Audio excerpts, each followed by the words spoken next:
8 399 951 €. C'est le montant total atteint hier par la vente des vins des Hospices de Beaune. Comparé à 2015 qui vendait 20 pièces en moins et qui avait dépassé les 11 millions, le résultat peut sembler maigre. En réalité, elle satisfait le monde viticole bourguignon pour qui ce chiffre correspond bien à l'ambiance de l'époque. Les cours des hospices avaient beaucoup augmenté ces dernières années.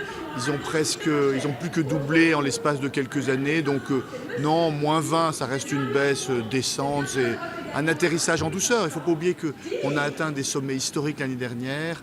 Donc non, ça reste encore la deuxième meilleure performance de l'histoire des Hospices de Beaune.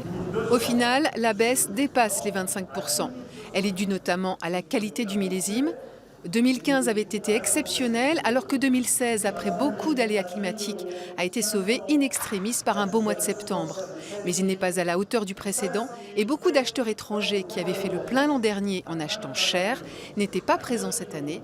La preuve, les Asiatiques et les Américains ont laissé cette année la place aux Européens qui ont acheté les 3/4 des lots.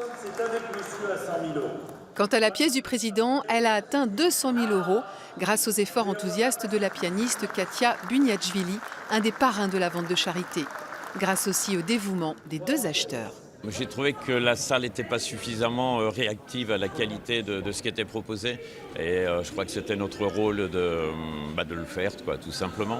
La vente des hospices est la première vente du dernier millésime. Elle donne souvent le la des cours des vins de Bourgogne en général.